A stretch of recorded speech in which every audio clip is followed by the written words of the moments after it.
What's going on, everyone? So I'm Derek. I'm currently a third year NUS Business School undergraduate, and in this video, I would like to really share more about my part-time experience working at a local farm in Singapore.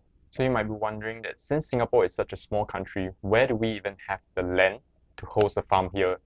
And if you think that the farm that I worked on looks something like this, or this, I'm sorry to say that it's completely nothing like that. So first off, due to all the land constraints and all the restrictions, so the local agriculture scene has to be really very innovative in terms of how they use the land and how they employ technology in what they do. For the rest of the videos, I'll be answering the few questions. What did I do while I was working there? How did I balance working at a farm while juggling with my studies at the same time?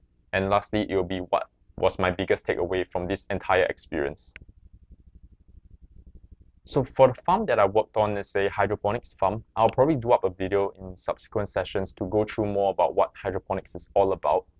And what they grow at the farm are mainly your lettuce, your Asian greens, as well as your microgreens. While I was there, the process that I worked on mainly was the seeding process, whereby we had to put the seeds into the plotting medium. So it's something like soy, but in this case, what the farm that I worked on, what they used was a cocoa pit, which is something similar to soy, but it is made up of the coconut husk. So essentially, it's trying to upcycle and recycle whatever that's left of the coconut husk into something that is similar to soy, and that medium will be the one that will be used to host the seedlings. And because we're doing hydroponics, so we can't just put the seeds into the water immediately. So we need a medium for the seeds to grow into a seedling such that its roots are developed before we can plant it into the waters. For the entire process, I used a very elaborate and sensitive machine for it. It looks something like this, and you can see that there's several trays with soy-looking pots in them, and it is traveling along a conveyor belt. How the machine works is basically when I throw the cocoa pit into the funnel, the machine will process it out and such that they will insert the pots into the tray automatically. Am I making this sound super automated and simple? But the truth is it is not, because it requires a lot of human intervention in the entire process. For example, what I could think of is from putting the cocoa pit into the funnel, it's one, and then I still have to walk around the entire machine to make sure that there isn't any residue or build-up of the cocoa pit, because if there are any, then it would cause the sensors to malfunction, and then it would cause the whole machine to stop working eventually. So after the pots are on the tray, here comes the seeding process. So the farm that I worked at, they had several vacuum pack funnels, which are super expensive. Like, if I'm not wrong, it costs almost 100,000 for one of it, and they have like maybe 3 of them. What happens is that when there is that vacuum pipe, it will suck up the seeds from the seeding tray, and then as the conveyor belt goes through with the tray and the pots, and when it's below the vacuum pipe directly, it will drop the seeds automatically into the pots itself, the designated spots.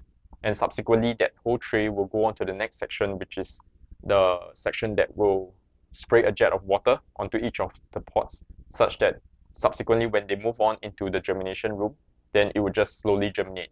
And talking of the germination room, that is the best place that is on the farm, because that's the only place with air condition other than the office. Diving more specifically into the whole seeding process, so each tray can fit up to 60 pots of seeds, and usually on an average day when we try to hit the quota that was set to us was about 240 trays, and this is done only by my colleague and myself. So just two-man team, we could seed up to almost 15,000 seeds in a day.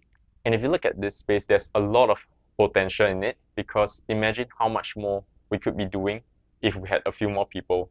With just 2 packs, we could be seeding up to 15,000. But if you do the math, there's a lot of potential in this space. And think about all the different kind of automation that could come into this, because like I've mentioned, a lot of things that I'm doing is still rather manual. And if we could really automate some of the processes that we are doing manually, I think that there's even more that we could produce within a day. Meaning to say, the entire population could really be feeding on just local produce. This is just a very brief summary about what I've done while I was at the farm. there are definitely other processes that I could be working on, such as harvesting, but I wasn't the one working on that because there are others that are dedicated to it. And from time to time, there will be other ad hoc tasks, such as transferring the seedlings onto the main panel, basically putting the pots into the panel whereby the water will be flowing through. Going on to the second question. So how did I balance working as well as studying? Okay, to be frank, because I was a local exchange student at that point in time, I could afford to forego some of my academic study time to really go and pursue other things and gain new experiences. And just in case for those who do not know, because I was on local exchange, I was able to map my modules over to a partner university. And as long as I pass those modules, it will be counted as a satisfactory grade in my home university. So essentially, I'm there just to pass the module, and which is why I had more time on my hand to pursue the things that I want. But beyond that, really facing it, right? Working on the farm is extremely exhausting. I usually go there for one whole day, and then by the end of the day, I'm just flat because of all the heavy lifting that I'm doing, all the things that I'm shifting up and down, things that I'm counter checking with, pushing the trolleys here and there, getting the new seeds out. Sometimes I'm helping with the harvesting as well. Sometimes I'm doing a different ad hoc tasks. Sometimes I had to go out of the farm just to buy new equipment to come back to the farm and work on the machinery. And I had to fix some of the machinery at some point in time. Back to the question, I think that if I wasn't on local exchange, I would definitely find that it will be quite a bit of a struggle to work at a farm while still studying full time, because as mentioned, it's really quite exhausting to work at a farm, and probably by the end of the day, I would have no more energy left to focus and prepare for my next day. So that being said, there's also other stuff that I'm working on the side as well, like different side projects and side hustles. So that also takes up quite a bit of my time. Oh, and by the way, I wasn't paid for anything that I did at the farm, just in case you're wondering.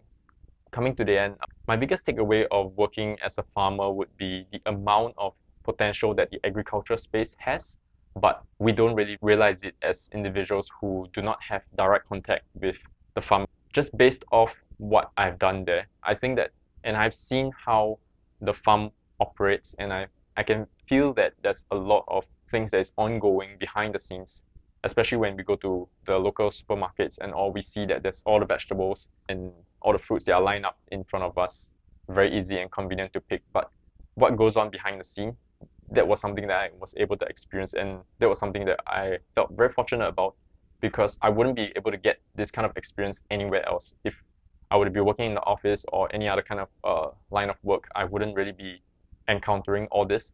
So that really gave me an eye-opening experience to how things are like growing plants from scratch until the harvesting, and then seeing how it is harvested and sending out to the different clients for consumption.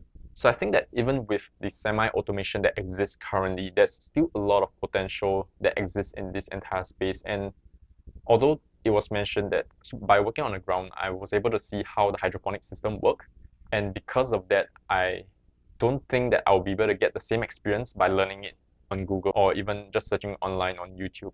So by working there, I could really have that hands-on experience, and I could even ask around the different experts there to help me and guide me along in that whole process. And that really helped to gain my knowledge by quite a bit. Beyond that, I've come to the end of what I really wanted to talk about. So if you have any other questions, feel free to just comment down. I'm happy to share about anything that I know. That's about it for now. Stay safe, guys, and see you guys in the next video.